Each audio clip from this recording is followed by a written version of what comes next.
주변에 사람들이 가서 그걸 좀 막 밀어주는데도 안 돼요. 그러니까 기사가 하는 말이 수고스럽지만 내 차에 좀 타라. 내 차에 좀 타라. 타달라. 그러니까 사람들이 그 차에 타요. 그러니까 뒤가 무거워지니까 거뜬하게 차가 올라가는 거예요. 등산을 하는데 어떤 그 아가씨가 힘이 붙여가지고 못 올라가요. 지쳐가지고. 그러니까 아주 좀 아담한, 좀 무게가 조금 나가는 배낭을 이렇게 지어줘요. 거기서 올라가. 그랬더니 빈몸으로는 못 올라다가 배낭을 짊어지니까 올라요. 힘이 나.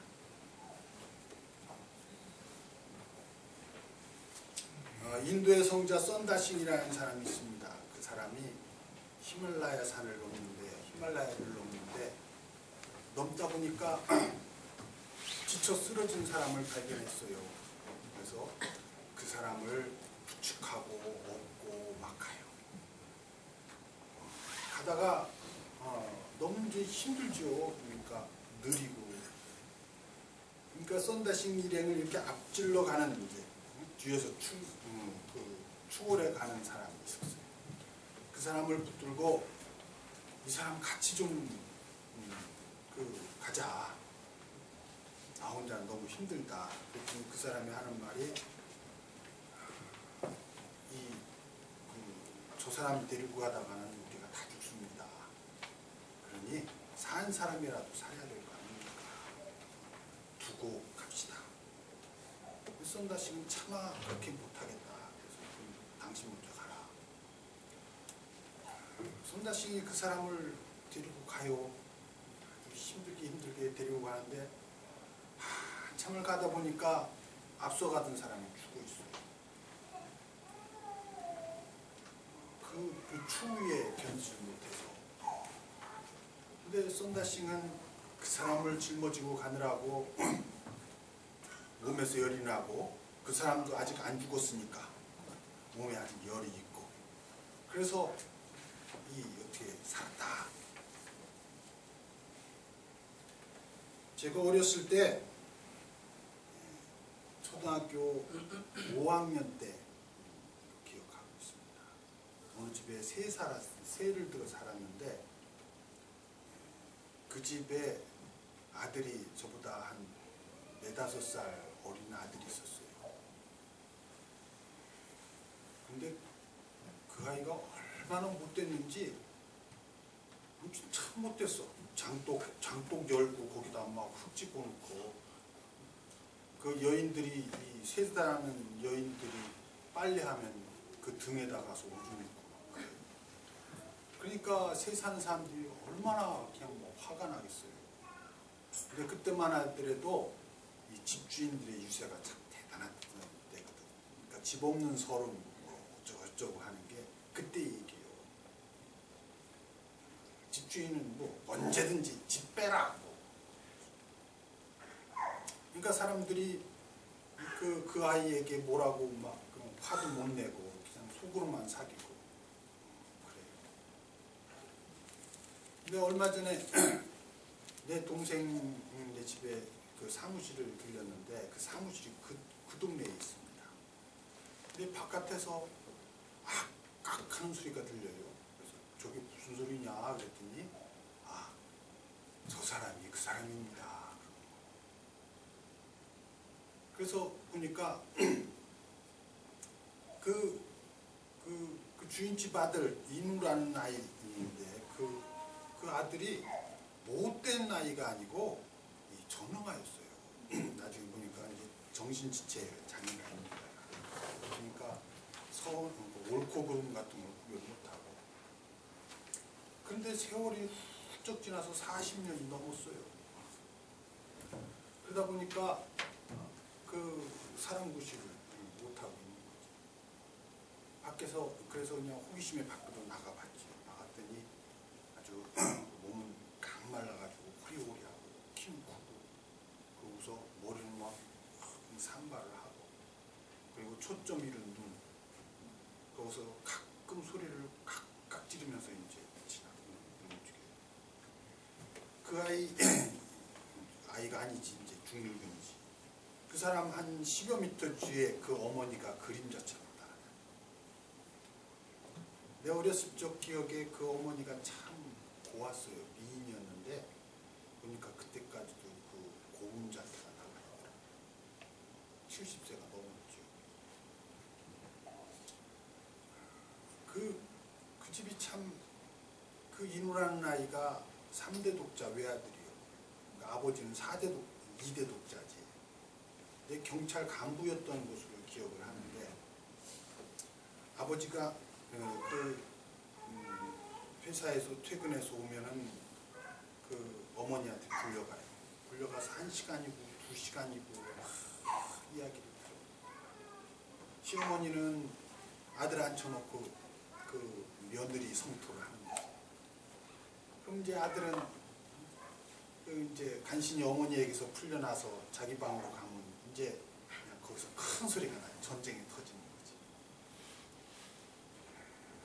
그 어렸을 때 내 기억에도 그게 자주 있으니까 기억이 나요.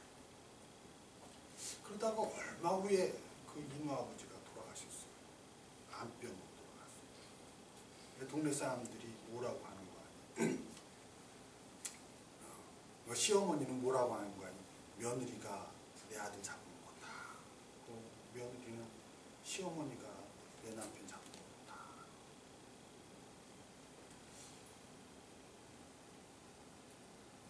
그래서 40년이 넘는 세월이 훌쩍 지났어요. 그런데 그 시어머니도 살아있고 아들도 살아있어요. 어머니는 그림자처럼 아들 뒤를 따라다녀요. 그걸 보면서 나는 그런 많은 생각을 했어요. 나는 그 집에 새 들어 살던 가난한 집 아들이었고, 저 아이는 부잣집에 3대 독자 외아들로 아주 귀하게 자랐는데, 오늘날 나는 이렇게 목사가 됐고 저 사람은 거리를 각각 소리 지르면서 다니는구나. 그때 당시는 그랬는데 지금은 또 사정이 이렇고, 내가 저 사람이 될 수도 있고 저 사람이 내가 될 수도 있었겠다, 그런 생각도 해요. 저 어머니는 무슨 소망으로 오늘날까지 살았을까, 근데 단테의 신국에 보면 지옥문에 팻말이 있어요. 거기에 보면 지옥, 여기에 들어오는 사람은 모든 희망을 버려라. 그게 이제 지옥 앞에 써있는 글귀라고 그러거든요. 근데 나는 그런 생각을 해요.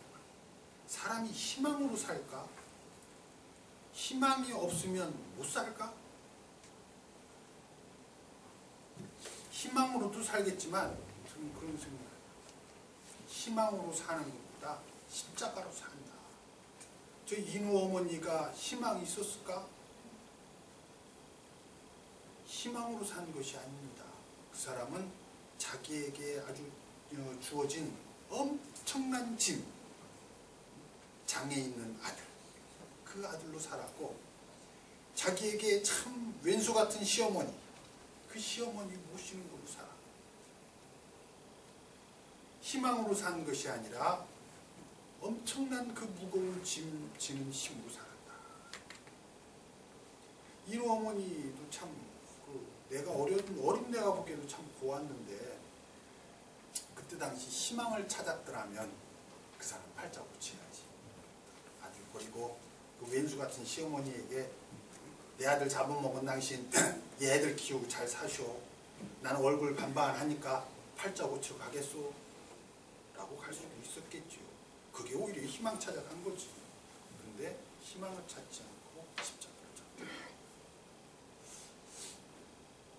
그 인우 어머니는 희망으로 사는 것이 아니라 십자가로 살지 않았는가. 2차 세계대전 때 독일이 패망을 했어요. 독일이라는 나라가 유럽에서는 삼류국가거든요. 전통적으로 삼류국가예요.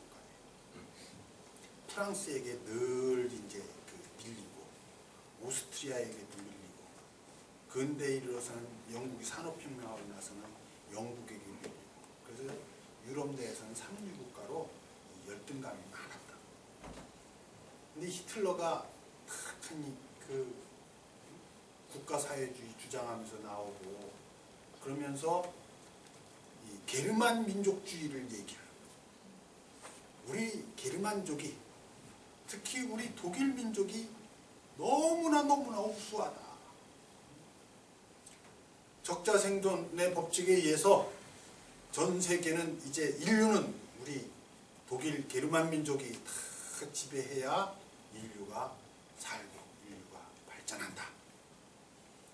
그러면 이 안 좋은 씨들, 안 좋은 인종들 가장 대표적으로 그게 뭐냐 하면 유대인들과 집시들. 요거는 인류에게 암적 존재들이다. 제거해야 한다.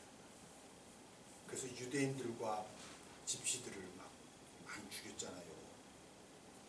근데 그걸로만 끝난 게 아니라 우리 독일 민족 내에서도 이게 현찮은 사람들이 있단 말이지.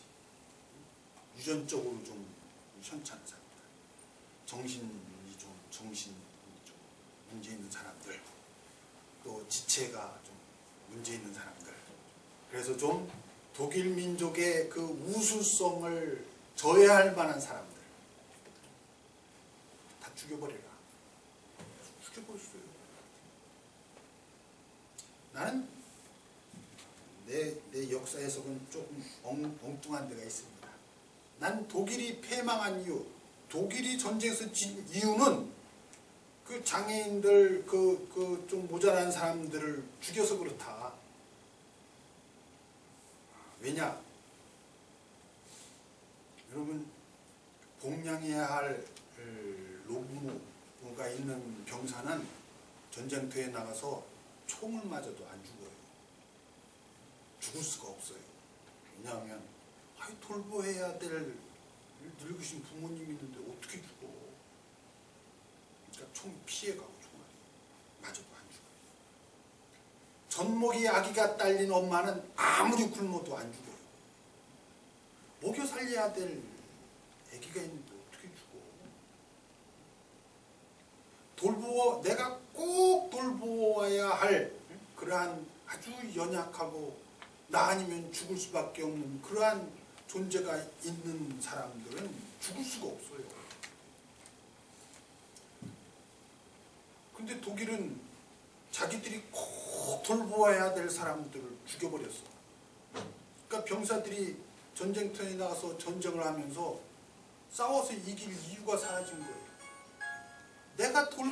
내가 기필코 살아가서 돌보아야 될 사람들이 없는데 내가 꼭 승리해야 될, 이겨야 될 이유가 없는데 뭐 그렇게 처절하게 싸우겠어요. 좀 엉뚱하죠? 해석이? 난 그래서 독일이 졌다. 저는 그런 생각을 합니다. 내가 돌보아야 할 사람이 있어야 산다. 내가 짊어지어야 할 짐이 있어야 산다. 내가 사랑하는 사람이 있어서 살고 나를 사랑하는 사람이 있어서 살고 내가 사랑하는 사람이 있어서 산다. 그것이 십자가다. 그렇게 생각을 합니다. 성경에 예수님께서 제자들에게 묻습니다.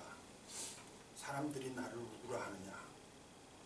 그랬더니 어떤 사람들은 선생님이 세례 요한이라고도 하고 어떤 사람은 엘리야라고 하고 어떤 사람은 예레미야나 선지자 가운데 누가 살아 돌아온 분이라고 합니다. 그래? 그럼 너희들은 그럼 그 사람들 얘기고 너희들은 나를 누구라 하느냐? 이 베드로가 막 대답하죠. 그 유명한 주는 그리스도시요 살아계신 하나님의 아들입니다. 예수님 기분이 좋았어요. 시몬아, 너에게 그것을 알려주신 분은 하나님이시구나. 너는 베드로다. 반석, 그죠? 반석. 너는 반석이다. 내가 내가 내 위에 교회를 세우리라. 내가 너에게 천국 열쇠를 주겠다. 내가 세상에서 매면 하늘에서도 매일 것이요 세상에서 풀면 하늘에서도 풀 것이다. 아, 이거 얼마나 큰 축복입니까? 거기서 예수님이 이제 그때부터 비로소 당신이 고난 받으실 걸 얘기해요.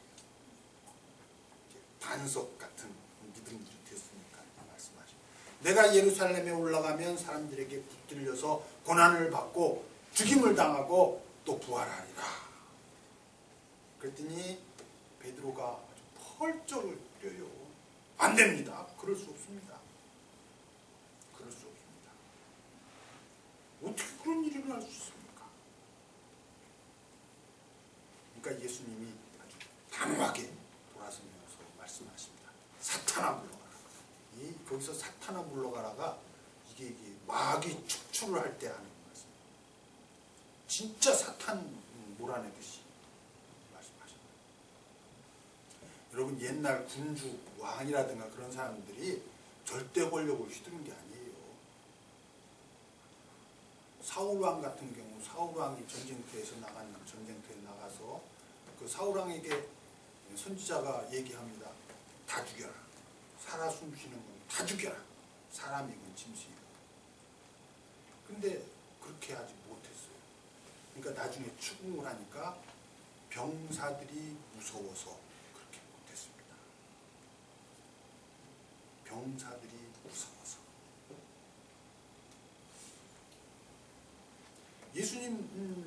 예수님께도 예수님이 오병이어의 기적을 일으키고 막 병자들을 살려고 그러니까 사람들이 예수님을 억지로 왕 삼으려고 해요. 억지로. 당신이 왕이 돼야 되겠다. 억지로 사양할 수 있는 게 아니에요. 옛날 왕으로 이렇게 추대되고 그러면은 그거 사양할 수 있는 게 아니에요. 안 하면 죽어요. 죽든지 왕을 하든지. 베드로가 예수님께 그런 도전을 하는 거예요. 안 됩니다. 누구 맘대로 죽어? 그러니까 거기에 예수님이 강하게 반박하는 거죠. 사탄아 물러가라. 자, 예수님이 하신 말씀이 뭐예요? 누구든지 나를 따르라거든 자기를 부인하고 자기 십자가를 지고 나를 따르라. 자, 자기를 부인하고 자기 십자가를 지고 나를 따르라.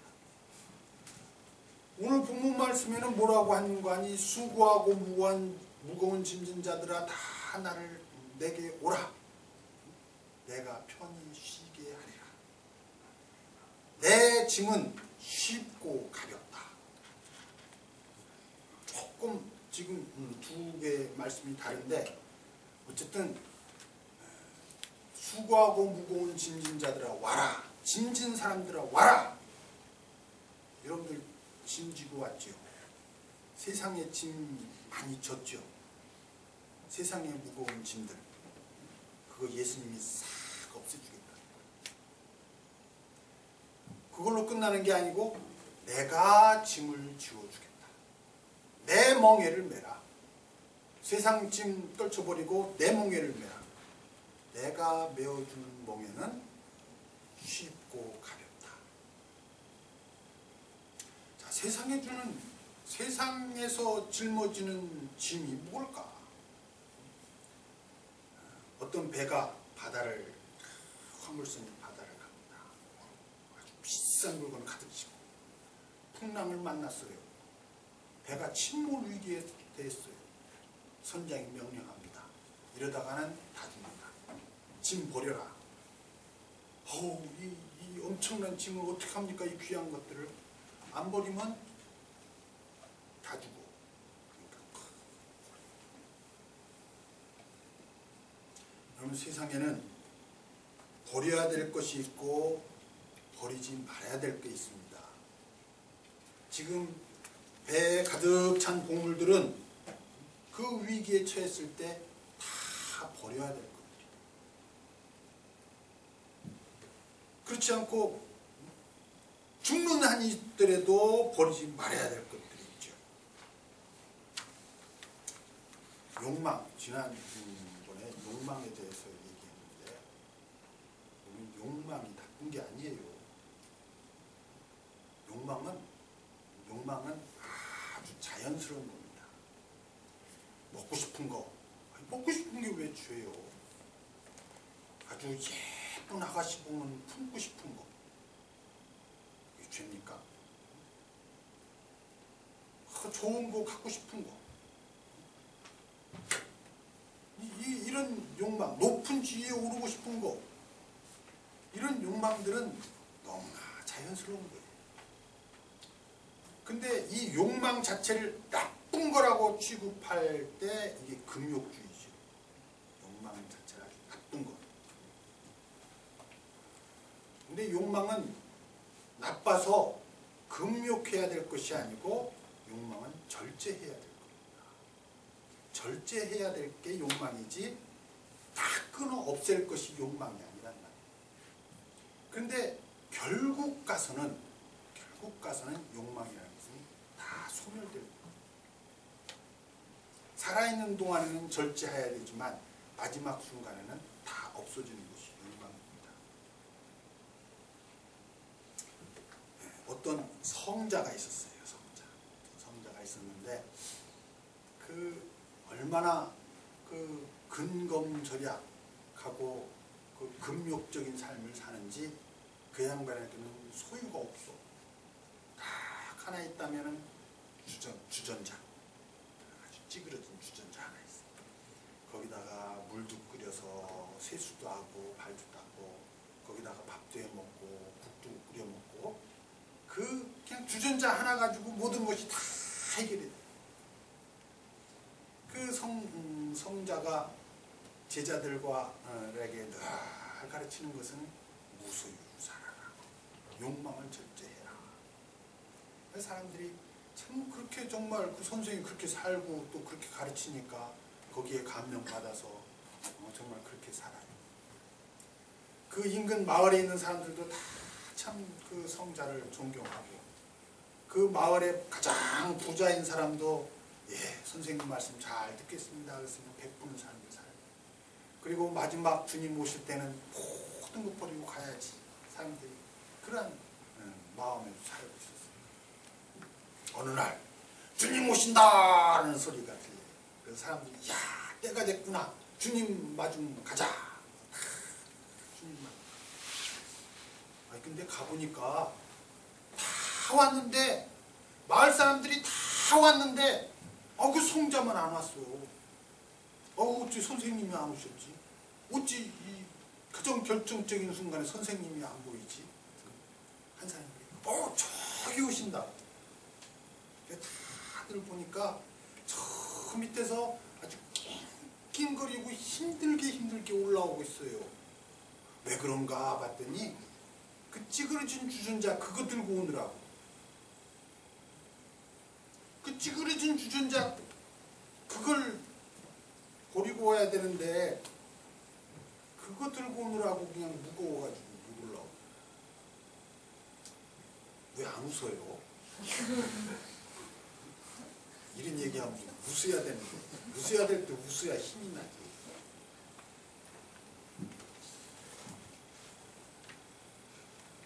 결국은 다 버리게 되는 거거든요.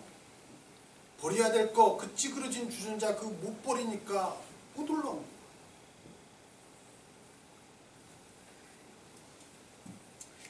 부처님께 묻습니다. 부처님, 인생을 한마디로 요약하면 뭘까요? 그럼 부처님이 대답할 거예요.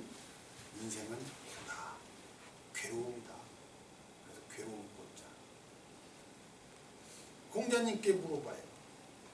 공자 선생님, 인생을 한마디로 말하면 뭘까요? 난이다. 어렵고 어려운 게 인생이다. 예수님께 물어봐요. 예수님, 인생을 한마디로 표현하면 뭘까요? 예수님 두 마디로 하시네요. 부처님의 고와 공자님의 난을 합해서 고난이다. 다시 부처님께 물어봐요.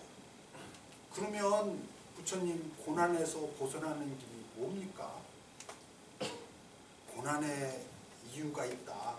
고난의 이유는 얽히고 설킨 그 인연, 그 인연이 그 고난의 원인이고 그 인연을 끊어라. 그리고 또 하나는 집착이다. 사랑에 집착하고 뭐에 집착하고 하는 그 집착이 고난의 원인이니 괴로움의 원인이니 그걸 끊어라. 공자님께 물어요.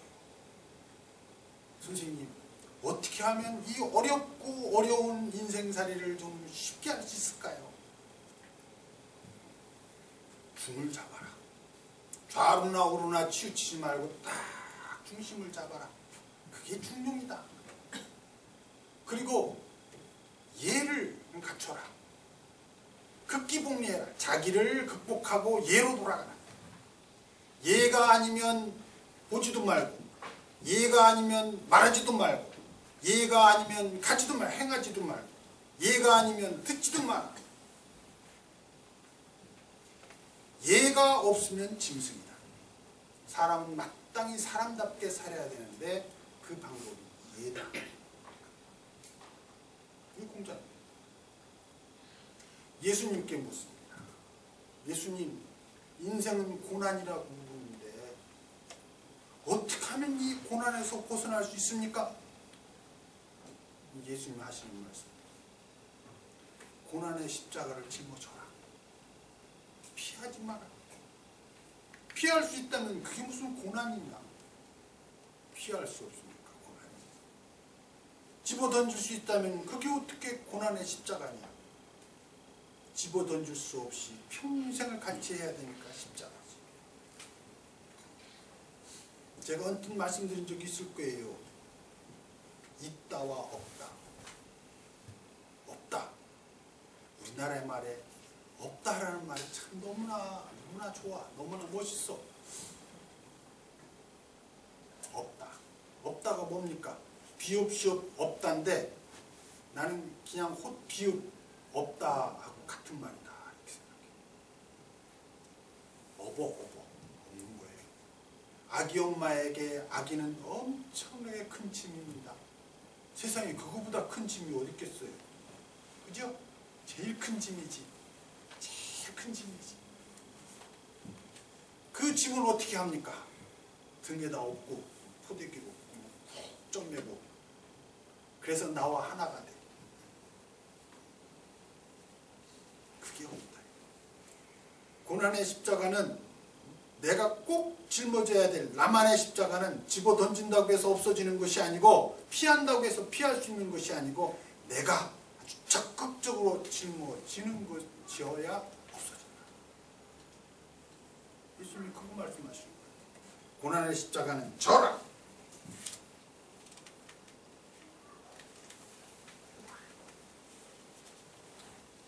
급류를 건너는데 급류를 건너는 방법. 무거운 짐을 지고 급류를 건너라. 자기 인생의 십자가를 지고 인생살이를 가는 사람은 세상에 휩쓸리지가 않아요. 무거운 짐을 졌으니까 급류에 휩쓸리지가 않고 급류를 이겨나갈 수가 있습니다. 오르막길을 오르는 작은 화물차가 빈 상태로는 헛바퀴 돌아가지만 짐을 든든히 실어놓으면 올라간다. 우리 삶에 있어서 버려야 할 것이 있고 버리지 말아야 될 것이 있습니다. 여러분 이제 여러분들의 삶을 한번 분석해 보세요. 여러분들 살림살이도 한번 분석해 보세요. 우리 집 살림살이 중에서 버려야 될 게 있고 버리지 말아야 될 게 있고. 참 재미있는 것은 남자들은 옷버리를 대체적으로 그래요. 여자들이 이거 버려야 되겠다고 탁 내놓으면 남자들은 아유 왜 버려 하고 다시 끌고 들어. 여자들이 잘 버려. 근데 그게 현명한 것 같아요. 왜냐하면 요즘 집값이 얼마나 비쌉니까? 30평짜리 집에서 살면서 버려야 될 쓰잘데없는 물건 잔뜩 가지고 20평처럼 살아. 그 쓰잘데없는 물건을 다 합해봤자 돈 100만 원도 안 나와. 아니 100만 원이 뭐야, 쓰레기 처리비용 줘야지. 그런 거 가지고 잔뜩 쌓고 그냥 30평짜리 집을 20평 같이 살아. 그런 사람들 많아요. 살림살이만 줄일 거냐? 우리의 생각도 좀 버려야 돼요. 생각 속에서도 버려야 될 게 너무 많아요. 쓸데없는 가치관, 그런 것도 버려야 돼요. 꼭 버려서는 안 되는 것. 그런데 버려야 될 것과 버리지 말아야 될 것, 이 구별이 참 모호한데 참 힘든데 제가 하나 요령을 알려드릴게요.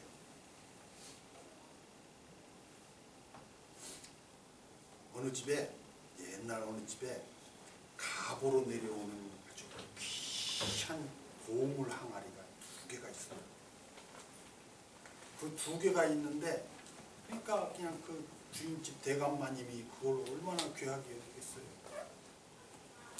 그런데 그걸 닦던 그 계집종이 실수를 해서 하나를 깨트려 버린 거예요. 그랬더니 그 대감마님이 막 노해가지고 저는 당장 죽여버리라. 그래서 죽게 생겼어요. 근데 그 계집종이 죽기 전에 나 소원이 하나 있습니다. 내가 실수로 이거 하나 깨뜨렸지만 그 귀한 그 보물단지, 보물 항아리 한 번만 더 만져보고 죽고 싶습니다. 그래라. 그 소원 하나 또 들어줄 수 있겠다. 그러니까 이 여자아이가 그냥 보물 항아리 같은 어떻게 나 아시겠죠? 그걸 박살을 냈거든. 그러니까 대감이 그냥 기절하려고 그러시죠. 너 왜 그랬냐? 그랬더니 항아리라는 건 언젠가는 깨질 거 저게 영원하겠느냐? 언젠가는 깨지지. 그러면 그때 저걸 깨트린 누군가 또 죽어야 될 거 아니냐? 이왕 나 죽는 거, 나 하나 죽는 걸로 그냥 때우자. 어떻게 아무리 항아리가 귀한들 사람 목숨만 하겠습니까? 버려야 될 것과 버리지 말아야 될 것 구별이 되시나요? 아무리 귀한 것이라도 사람 목숨, 사람보다 귀한 건 없어요. 우리 한번 삶을 살면서 많은 가치관의 혼란 속에 살고 있습니다. 당연히 잘못된 건데 당연히 옳은 것인 줄 알고 사는 것. 당연히 버려야 될 것인데 이거야말로 영원한 진리인 것처럼 그냥 붙들고 있는 것. 꼭 붙들고 가장 소중한 것인데 나에게는 가장 큰 짐으로 생각하는 것. 그런 것도 있어요. 버려야 될 것과 소중히 지켜야 될 것을 여러분이 잘 구별하고 판단하고 할 수 있는 여러분이 되시기를 바랍니다. 기도하겠습니다.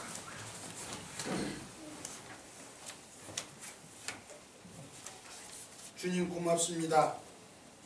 이렇게 삭교 작은 교회에 와서 주님의 말씀을 함께 나눌 수 있도록 허락해 주시니 고맙습니다. 괴로운 인생길을 가는 불쌍한 영혼들입니다. 주님 위로해 주옵소서. 고난의 십자가를 기꺼이 감당할 수 있는 힘을 주옵소서. 우리 삶 속에 마땅히 버려야 될 것들을 과감히 버릴 수 있는 용기를 허락해 주옵소서. 예수님 이름 받들어 기도드려